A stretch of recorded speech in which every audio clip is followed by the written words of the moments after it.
Hello, hello, hello, hello. I hope you hear my jazz because it's Friday night, and on Friday night, I'm supposed to have jazz. So I hope you can hear it. If you can't hear it, you'll see me rocking a little bit because I am starting this weekend, and I'm starting it right. Starting it right. So we're going to turn it down a little bit. I want to thank those of you who have joined us tonight. We are being, you're on a lot of platforms. So I don't know where you're viewing this. Don't get confused. All right. But some of you may be looking at it on Facebook. Some of you may be looking at it on LinkedIn. Then there are people who have it on their pages. It's on YouTube, and it's also live on my website. So LaRue List Cafe, we are back up and running, getting ready for Election Day. And what we decided to do this time of the year, it is voting time. Voting time. Now, some of you put your comments in the chat. Don't get upset if I don't respond to them real time because we're on so many platforms, they don't all show at the same time. But I'm excited because those of you who know me well, you know I've been involved in politics for a very long time. It's been almost 50 years. And when I got involved in politics, I wasn't even 30 years old, and I never thought I was going to do anything in public life. But I got the bug, I got elected, and served as the first woman, the first minority, the youngest person. And when you're all those first, and you're sitting there in these back rooms, what happens? You are by yourself. Hello there. Hey, Mimi, says Via. I love you. I got all your brothers and sisters on here tonight, and we're going to have a good time having a dialogue. You know, a lot of times when you talk to people who are involved in politics, the first thing they'll say is, I don't want my kids to get involved in it. And so I felt pretty safe because my kids didn't want to be involved in it. They didn't want to have anything to do with it. They did want to vote, but they definitely didn't want to get involved in politics until about a decade ago, my oldest kid came to the table and told us, guess what I want to do? I want to run for freeholder. I said, you want to do what? You want to get involved in politics? Because he and his lovely bride, they were like they weren't doing anything in politics. Well, that didn't last long. So what we're going to do is we're going to bring him up here on the Samuel Frisby. Mother dearest, how art thou? See, here's the thing I love about Sam. And he'll tell you when he was a little boy, early in the morning, he'd get up. I'm always hyper, always. And I would say, hey, I called him Terry at the time. Not allowed to call him that anymore, but I call him that now if I want to. And then he would say, good morning, mother dearest, or good morning, mom. And he was always so even keel. So you're going to see the yin and the yang here. And I'm glad he married somebody who is just as energetic as I am. Because when we bring her on, she's going to tell you, when you say, how you doing, Teska? I'm blessed, healthy, and excited. And sometimes the excited goes kind of up and long. So he married up. So we're happy about that. So No Sam, what are you question. doing? Tell me about you in politics. So, Mother, it is wonderful to be here with you. I get an opportunity to watch your podcast. Rarely I get an opportunity to actually come on your podcast. And what's really interesting is that you're right. I never wanted to be involved and engaged in politics. I used to watch you as a child, and I'd watch how you had to really deal with people a whole lot. You are very upbeat and outgoing, and I'm pretty much an introvert. I'm an introspective thinker. I know my skills. I know the things that I bring to the table. And for those people that know you, they would know that Jeannine LaRue is a brand, and you are an icon in the state. And I've had that conversation with many people. Uh, Many people start off their conversations with me with, oh, you're Jeannine LaRue's son. I love your mother, and I always say I love her too, right? And so what I realized was that you had an incredible magnetic personality doing this type of work. Wasn't who I was, and I never really wanted to get involved and engaged in that way. But I also bring some different gifts to the table. And having worked as an executive in many different genres in the for-profit world and the nonprofit world, in government on Doug Palmer's cabinet, I realized that I do love to actually help people, and I love to solve things. And so that's an area that I excel in. And although I could not be Jeannine LaRue, I could be Sam Frisby. And I think that it really hit home because you used to teach us when we were younger that, look, if you don't get involved, you don't have the right to complain. And so I recognized when there was an opportunity almost 13 years ago, 2012 years ago, and there was not going to be anyone of color on the county freeholder board. And some folks said, hey, Sam, we think that you would make a great freeholder. I, I I could either say, "Hey, who else you going to have do it?" or I could step up and answer the call. And I chose to step up and answer the call because I had ideas about what I thought we needed to do in order to make our community better here in Trenton and throughout Mercer County. And I wanted to make sure that people of color's voices were heard, but also that there was someone that was competent, that understood city government, that understood the for-profit world, because I'd been on the Chamber of Commerce board, and that someone who understood different levels of leadership that could step in and fill that void. So I chose to say yes when people said, would you run? And I've been running ever since. That's great. And let me ask you, Sam, because I know balancing your career at that time, you were a CEO and having two young kids, and also your lovely wife, and you two like to travel, and you spent. I mean, you've been married for just about 26 years. You're still on a honeymoon. I needed to take a page out of both of your books to see how you did that. Um, what are some of your greatest moments in public life? What keeps you in this fray? Because it's not like every day you're popular, and it's not like every day somebody's not snipping at you. What keeps you in this movement? There are two things. The first thing is when I'm out there and knocking on doors, engaging people, wherever it might be that I'm engaging groups of people, and there are people that say, we really appreciate what you're doing, and they recognize the sacrifice, and they say, we're glad that you are there in leadership for us. That recharges my battery. There was a woman in church the other day. You and Teska didn't know when I showed up at Greater Mount Zion 2 weeks ago, early because I was playing at the other church, that it was just a rough day. And I really came because I really needed to engage my family and my pastor. And I needed some prayer that day, and it was a tough day.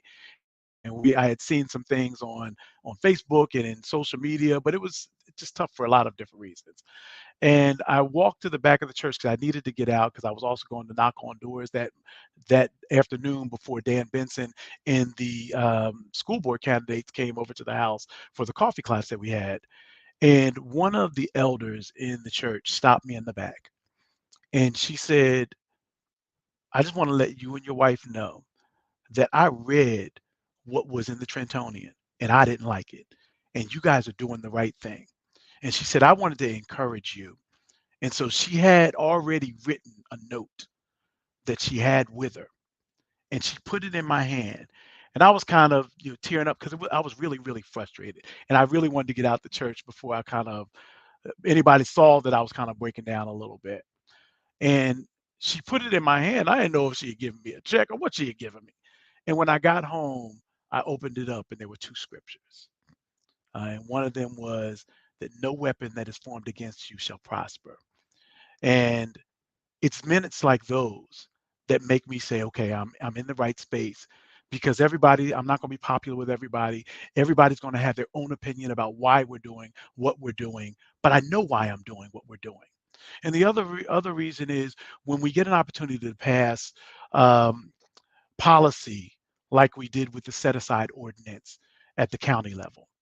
And that was really important to me because I walked into the door saying that I don't see people that look like me and I don't see enough women that are getting government contracts. How do we ensure that more veterans have a voice at the table? Because most people, if you ever read the book, The Color of Money, it will talk about how most of the millionaires that have been made in this country have been made through government funding.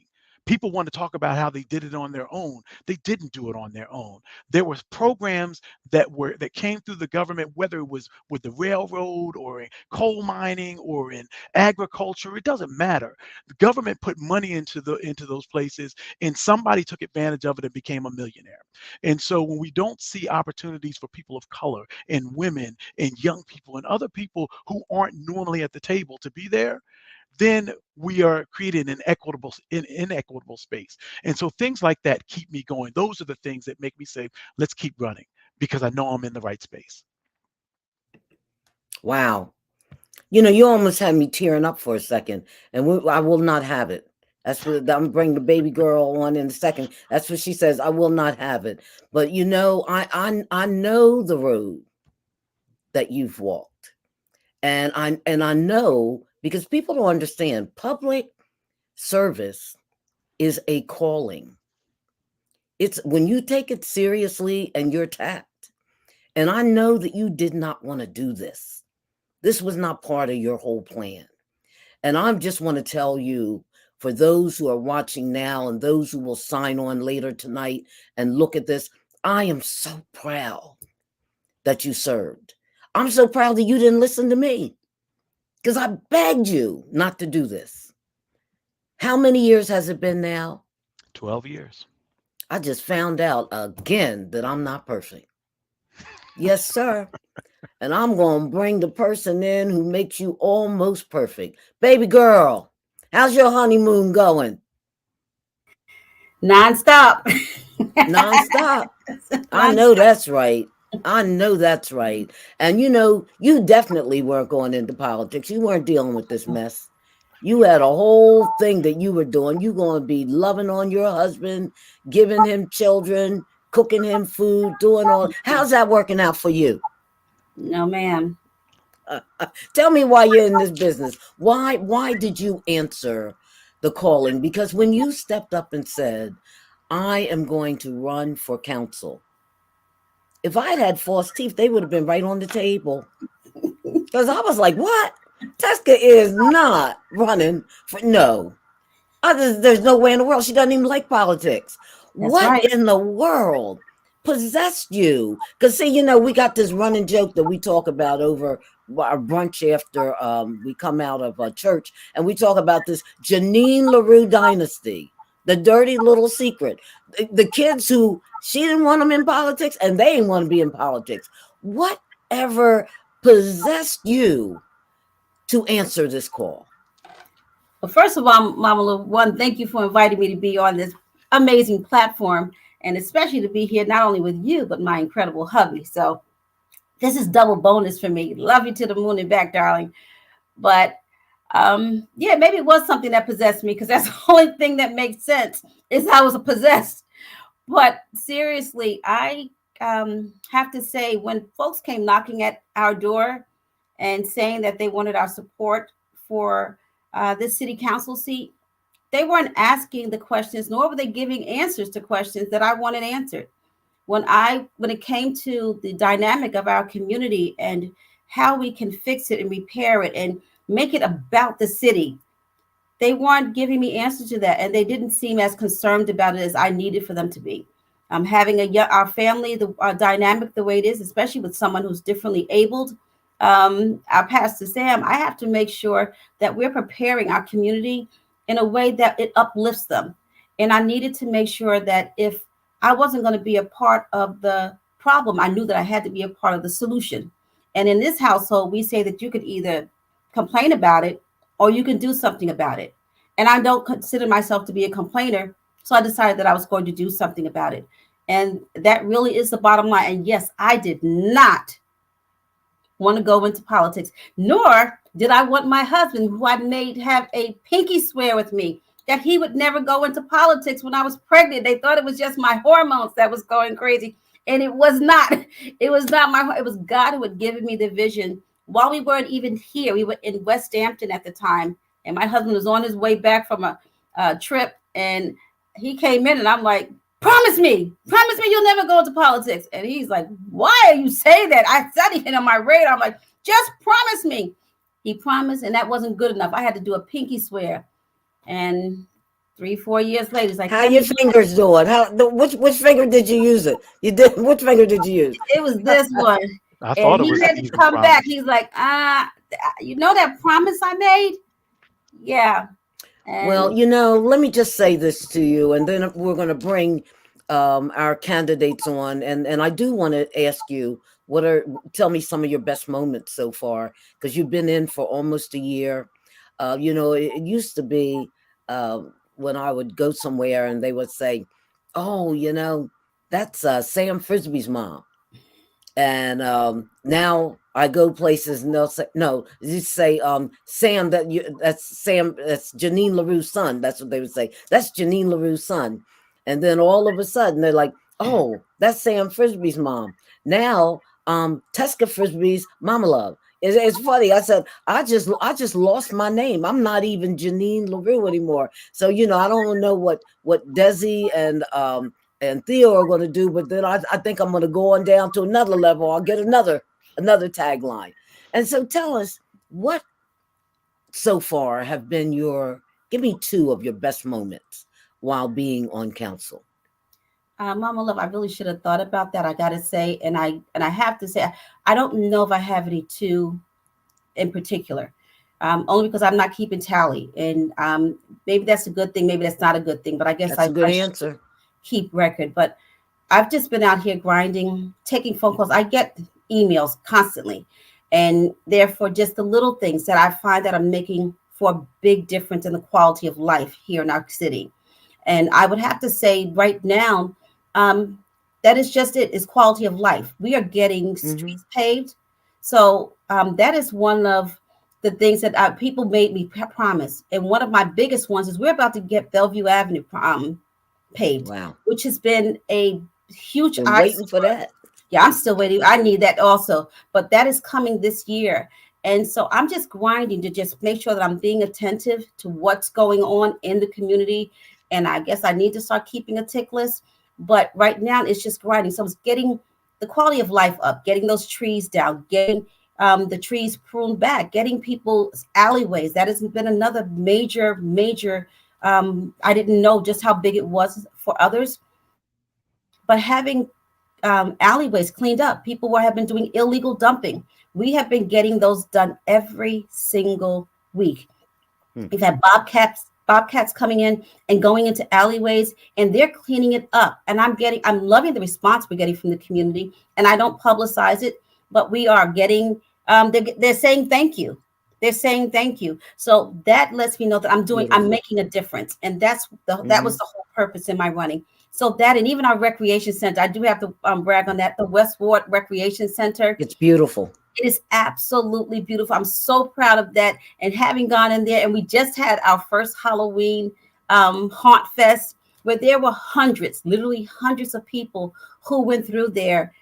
That was refreshing to see that we had a beautiful, well-lit, safe, warm, and inviting place. And it's only at phase 1, and it's still more to come with that. So I would have to say these streets, combined with our trees, and that recreation center, those are some of my highlights. And I will also say that getting cleaners, I know you always said 2, but getting the cleaners on Stuyvesant and Prospect, getting that knocked down and getting that contamination cleaned up from there, that was also major, working with the government to making sure that we got that done. Teska, we had a meeting, Pastor Boyer and Greater Trenton, George Soa and Brian Evans. We had a meeting last week, and we talked about how you really wanted to get that cleaned up. And I said to them, I was on my way to church. I was at the traffic light, and I looked at it, And I said, if they don't put anything up here, this is beautiful. Yes. Yes, I mean, that eyesore that we saw, how many years we've been in this area? Over 20 years. it was If they addition don't by build subtraction. anything there, yeah, it's absolutely beautiful. Let me just say this to you, and I know you're going to run, and I know you have Pastor out there is going to ask Pastor Sam, where's my dinner? I want to thank the two of you for giving up your Friday and coming on here, because we have a major election coming up on Tuesday. And what the two of you have done, you have turned your calendars upside down, because you're not running, you're not on the ballot. You didn't have to run. You've been doing fundraisers, you've been out knocking on doors, you've even spent some of your own money getting literature together. You got the best candidates ever. Yes, And we I do. just want to applaud the two of you for stepping up. And I know sometimes you got hit upside the head about it, but I know from my own political career, where I started was a local school board member, Mm. and it made a difference in the lives of thousands of kids, tons of parents. And I still bump into some of those kids who came through. So thank you for getting involved in the first school board election in 35 years in the capital city of this state. Thank you. I love you. Thank you. Love you back. And your Pastor Sam back there is waving and saying, "Hi, Mimi. Is that my Mimi? Hi." So, It is. Tell him to get on the iPad and join the show. Tell him he can okay, get on the show. Tell him don't type anything crazy in there in the chat, though. I'm sure it'll be nothing but Thank you, hugs. sweetie. Love you. I Let me love you say so much. before you let her go that I'm incredibly proud of what my wife has accomplished in the past 11 months. People they won't see the total impact of the work. She's taken this on as a full-time job. Yeah. She spends typically an hour and a half to 2 hours every night when she comes in responding to emails, because there's some nights that she comes in and there are 60 new email and she tries to respond to every single one of them. But when you talk about leadership making a difference, here's where leadership will make a difference. She didn't say it, but I'll say it. When she talks about those alleyways being cleaned up, you have some great people in the community like our sister Octavia McNeil, who has been doing cleanups in this city for years and been utilizing TCNJ students to do it. She was at a TCCA meeting, Trenton Council of Civic Associations, and she was talking about how it was actually difficult now to find places where things were being dumped. And that's because this council and this mayor, under the leadership of this city council president, have said, we're going to give you every place, city workers, where we're hearing that there's dumping, and you're going to go out there and clean it up. The mayor's been paying for overtime on weekends for people to go out there and clean it up. So where there used to be a need for people to come in as volunteers and do that work, the city workers are getting to it and making it happen and making it disappear. It's not that we want to take that, they want to take that work away from those volunteers, but it's been getting done. I'll say another place that I'm very proud of the work that they've been doing. Before this election, we all heard about the water works. Every couple of months, we were hearing that, oh, there's a water advisory. You can't drink the water. There's a problem. Not once since this council has been involved have you heard that. And that's because before they could even do their work, they spent at least a month and a half cleaning up resolutions from the last council that weren't signed because they didn't want to put it on the docket. So things that weren't getting put into place for the waterworks so that they could keep our water clean, this council said, well, no, we're signing that so that you can actually have what you need to keep the water clean. So those are things that you look at and you say, leadership matters. And sweetheart of mine, you did that work. And so other people might not see it because they're looking for the impact and the fruition of it in something physical that happens. What they're seeing is that they're not seeing certain things happen because you guys are doing your job. So thank you for doing that job. Thank you, husband. Appreciate you that much more. Love you, honey bunny. See, that's what I'm telling you. I'm learning why you guys are headed toward being together 30 years. I didn't. I didn't have. I didn't have a handbook, so I didn't know how to do it. But you know what? That's the way it should be done. I love you. I love you so much. Um, Thank you.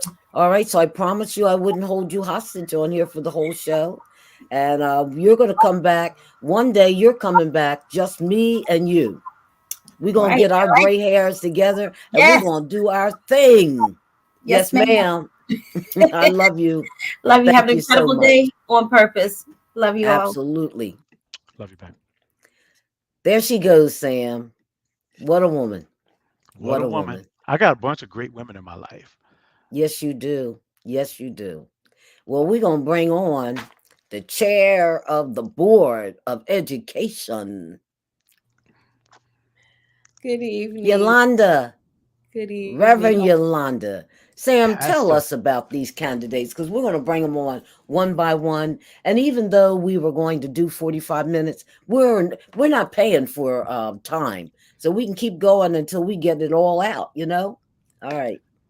Well, so here you have the current president of the school board, Miss Yolanda Marrero-Lopez. And Yolanda is absolutely phenomenal. It's funny, I've met her before in my role when I worked in Mayor Palmer's cabinet because she used to do a lot of community work. I know her husband very well. And so when Pastor Lopez walked in, I gave him a big hug and he was like, "You know, this is my wife that you're helping." I was like, "Oh my goodness, I didn't even realize it. And I didn't put it together." But I walked into a meeting where she was chairing the school board. And I remember what the school board meetings used to be like. This woman is such a sophisticated person and a woman of grace. She doesn't speak very loud, but when she speaks, it's meaningful and very powerful. And I've watched how she managed this particular board in all of their work. She's the real deal. And so I'm excited because this is an opportunity that she won't say, but I will say because we haven't had a school board election in 35 years. The other school board members that were on the school board in Trenton, none of them had been Hispanics or Latino. And so she would be the first elected Latina on our school board in Trenton's history. I'm very proud of the work that I've seen her do. I'm even more proud of what she's going to do. Miss Yolanda Marrero Lopez. Thank you Thank so you. much. You're also a minister, right? Correct. I am This a is beautiful. ordained So, minister. and you know what I love about the fact that you're on this ballot, and it's also with Addie when we bring her on. I was just praying that some of the good people who are currently on the appointed board would be courageous enough. Because you all, Yolanda, you guys have been through it. And I looked at your interview from last week. You have been through it. And I'm telling you, I don't know if I would have said, I'm going to take a chance and put my name on a ballot now, because who knows how crazy that'll get. And tried it. And it has been an amazing campaign. Tell me, why do you serve? Wow. It all goes back to several things. First of all, I am a product of public education in New York City. In my time, in order to graduate, we had to put in a couple of years worth of volunteer work. We had to volunteer in a hospital, anywhere, somewhere. So they taught us that we should give back to our community. One, two, as a Christian, as a leader in church in that community, leadership is all about servanthood. So as a leader, I don't we say in Spanish, a leader who doesn't serve, um, it's really there's a play on the word to serve in Spanish meaning to be good. It also means to serve. So a leader who doesn't serve is a leader that's not good. So that's the other, a very important aspect of my giving back. But I don't say this everywhere I go to, but a few years back, before a couple of years before I got on the board, my husband and I began to call all the Latino pastors that were near us, and we started a weekly morning prayer. 6 in the morning, we'd get together, and the things that we prayed for was mainly for the city, for our fire department, for our police department, for city hall, for council members, and of course the board of education. Because I love education, even though I was not, I did teach for 8 years in a private school, so I'm not a certified teacher, but I have always loved education because in church you have to teach also. And like one of the things I've always instituted is, if we're doing Sunday school, okay, it's Sunday school, but get in that alphabet kind of thing, get in the sounds. um but the thing is that we started praying, and we're praying, God, bring people that have our heart for you and a heart for the city and the children to the board of education, that our teachers, the teachers that we hire, are men and women who love our children and can bring out the best in them. And lo and behold, I was being asked by Mayor Jackson's office, because I didn't know him, but I was being asked to serve on the board. And it's funny because I kept saying, "Oh, well, I don't think so, no." And so this went on for a year and a half. And one of my church members tells me, "Hey, Pastor, don't you realize that you're praying for this? Or why are you not accepting the call?" And so of course I came in, and it's been a ride. I say that I remember when I met Jean Bowie, I said, God has you here. And when I met Addie, I knew God put her there because they were the ones that came in after we started praying. And so it's been a long ride. Um, when I got on the board, I was a lot more quiet. I was just observing.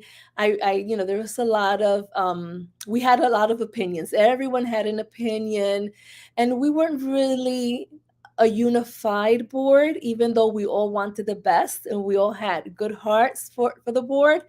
But one of the things that I am happy is that at this juncture, the board is a unified board. Our relationships with the unions are really good. One of the most important things that we have been doing is establishing a really good foundation in order for everything else to be that's being built upon it can be successful. And the most important thing for us at this time is our children's academic achievements. There's so many things that I can go into. I'm just trying to recapitulate No, this everything. is good. And there's one thing you may not realize about me, and I love it. I've heard you say many times about there's a better relationship with the union. For 10 Yes, years, I was with the NJEA. I'm the first woman of color ever hired by NJEA in the professional building at the headquarters for anything other than a secretary. And they hired me back in 1981. And I have to tell you, even then, I was the lobbyist assigned to Trenton School District. It was explosive. It was explosive. So I look at it now and I'm not seeing all the drama in the there is. papers. I'm like, something has changed. And this is beautiful. Absolutely. And we're going to bring one of your mates in right now to join. So, Sam, I want you to talk about Addie. So this woman, you know how the governor always says, "She who needs no introduction." No introduction. Addie Daniels-Lane is one of those people. So these two, I was really, really, and Mom, you've heard me talk about it over the last year and a half when I realized that it was going to pass, that we were going to go back to elected school boards. I was saying, okay, I've got to figure out if we can get the current school board members to run because we know that they're good. We need to make sure that it keeps moving forward. And I had to convince these two. I mean, part of the reason I'm working on their campaign because I said, look, if you run, I'll raise money for you. I'll work on your campaign. I will knock on doors for you. I'll do whatever it takes. And they said, we still don't know. We have to think about this. We don't work in this elected space. But this particular woman, she is phenomenal. Been in the education system here in Trenton for 37 years, has operated as a teacher, a vice principal, and a principal at all three levels. And one of the things that I recognize when I say that she who needs no introduction, when I talk to people about, hey, look, I start going into the whole stomp about why you should support these folks. And I say, and Addie Daniels-Lane, and they say, oh, all you had to do was say Addie. Okay, yeah, I'm in, you know. And so people recognize her name, but they recognize more. You know, how did Maya Angelou say it? She said that people will forget um, what you've done. They will forget other things about you, but they will never forget how you made them feel. And Addie Daniels-Lane has made every student, every parent, and every person that's crossed her path has made them feel like somebody. And that's why I wanted to make sure that I was supporting her for school board here in the city of Trenton. Addie, thank you so very much. And before you say something, I want to tell you what I noticed last week. I think it was last week when Sam and Teska had the meet and greet. You know, people have egos. People when they know they're bad, and I bump into folks who are telling me, "Oh, she was my teacher. She was my principal." Now, these are full adults who are out there making a whole lot of money. So I know you know your craft, and when you walk in the room, I know you're bad. I found out how bad you were when I worked with you on that women's event at Shiloh, and I said the leadership skills. You had the knack of bringing us all together. But what I observed of what you did with the young man we will bring on in a few minutes, I have to tell you, that was true mentorship, what you did with Larry. And it wasn't like you were just saying it. You made it clear in the meeting that you have been observing him. You've been listening to him. And then you talked about the gym. You made him the center of that meet and greet. And that's what a true leader and a teacher does. So I want to just ask you, what in the world made you decide? Because I know, I was begging you at the Martin Luther King breakfast last year, and you looked at me like, I don't think so. And I'm like, Addie, you're like, no.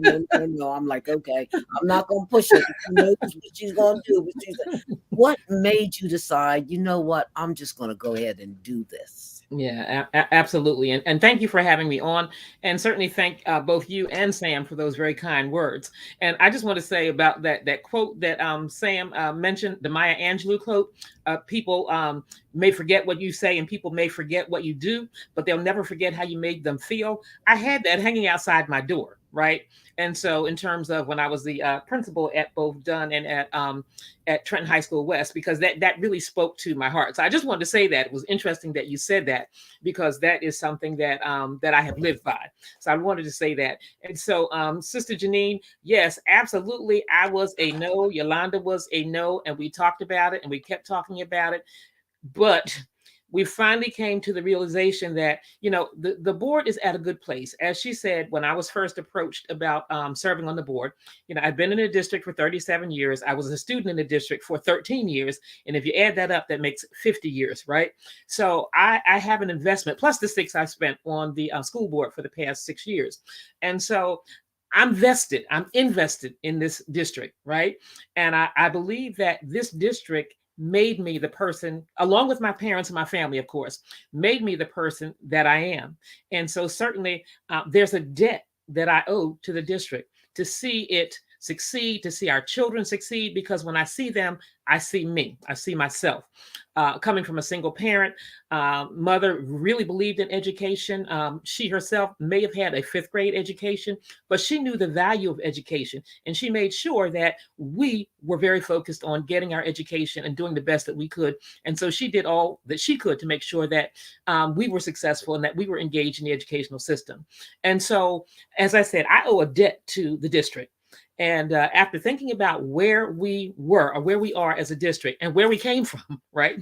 Because I knew very full well that things got kind of interesting down at the Board of Education at the board meetings. And I knew that full well when I said yes to Mayor Jackson. But I said, you know what better person?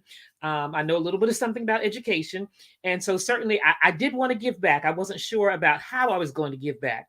But I knew I wanted to give back in some kind of way.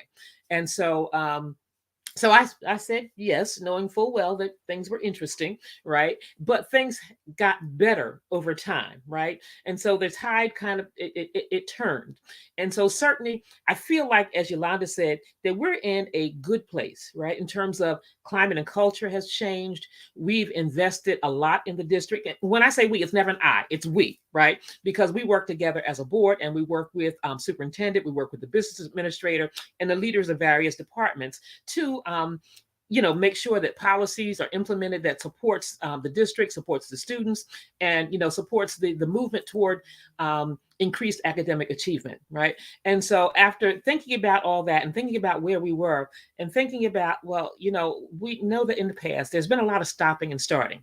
And when you stop and start, you kind of take a few steps backward, right? And then you have to restart. It's like, we don't need that at this particular point in time. We've made some changes to move in order to lay a foundation to move forward. And so this is the point where we are. We have a 2-year superintendent that we have locked in for 5 years. He came in at a critical point, in terms of where we were able to interview him and hire him during the pandemic, right? And so because during the pandemic, we had about 3 different superintendents during the pandemic period. And we were able to, as a board, working with the individuals that were left there to make sure that things happened the way they needed to happen during the pandemic.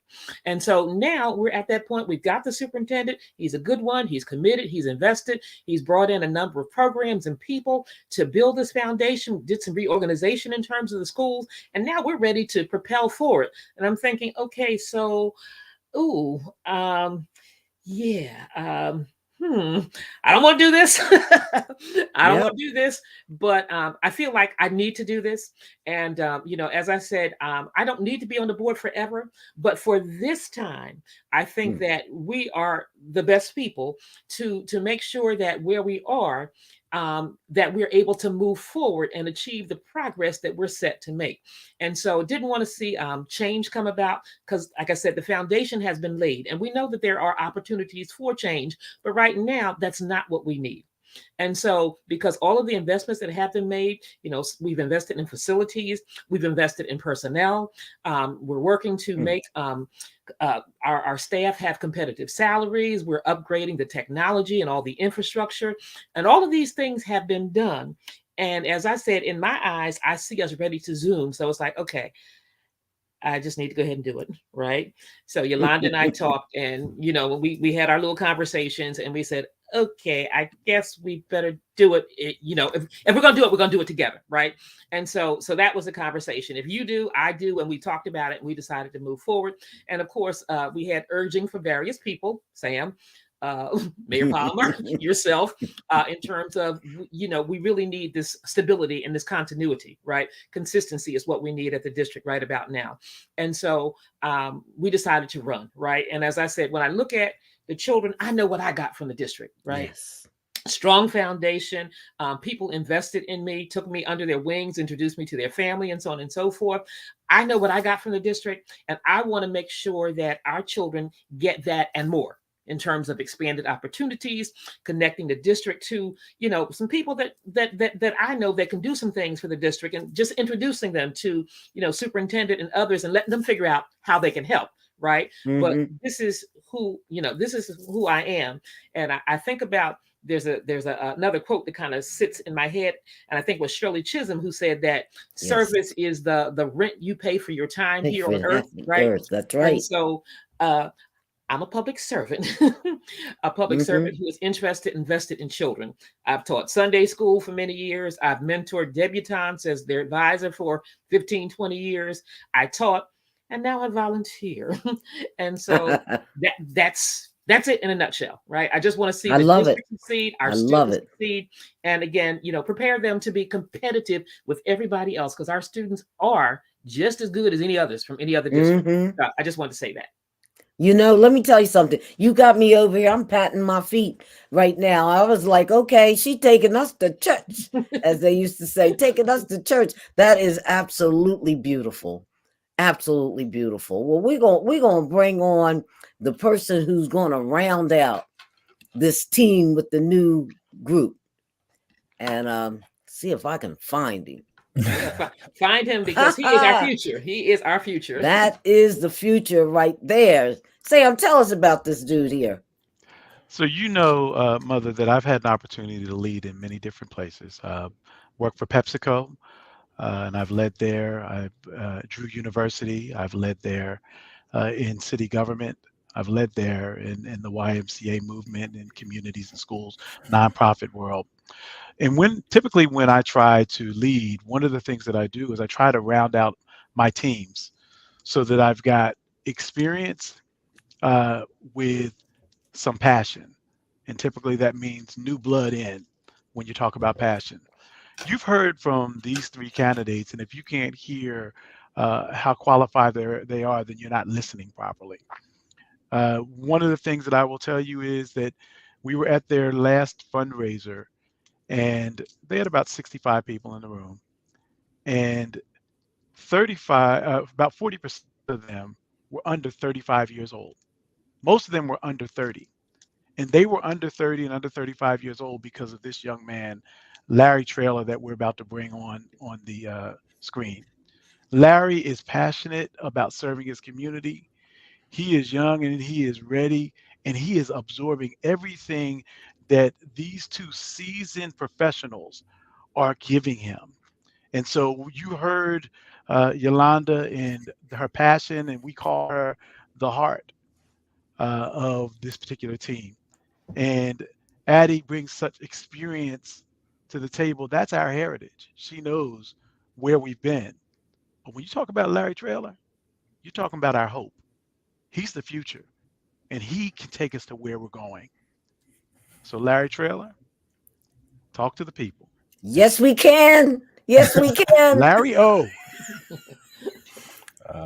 Thank you, Commissioner. Appreciate you so much. I'm glad to be here. Thank you, Ms. LaRue, for opening up your podcast to us to talk about this important election.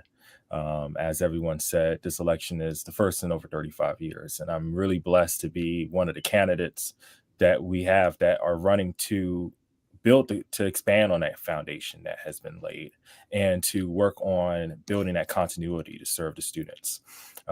When I graduated, I was born and raised in the city of Trenton, and I was fortunate enough to go off to college, and I went to Rutgers University, studied political science and Africana studies. And for me, coming out of the pandemic and looking at where I could be and what I could do, everyone kept on telling me the sky was the limit as to where I could go, jobs I could find, careers I could do. But for me, a big focus of where I wanted to be at was coming back home, because home was where I had experienced people who believed in me, nurtured me, gave me opportunities. Well, it was a place where I was at that I had some of the first Black teachers that sat me down on the side and gave direction to a young Black man who was lost. And I would not be here without them. So for me, being able to come back home was me paying it forward, me being able to be intentional about creating environments where future young men and women could have the same opportunities and resources. And for us to set an example, because so often success is when you leave, it's not when you stay. And so for me, being able to come back and break that mode and show people that there is success in being here is a blessing. And to be a part of this campaign where we're able to engage with the people, talk to them about and hear their issues about why this election is important and what their feelings and thoughts are with how do we make a school system that is inclusive, that is working for all students, and that is serving the needs of the community is very important. And being able to talk about what has been done, understanding what needs to still be worked on, and figuring out how can we all come together to move it forward.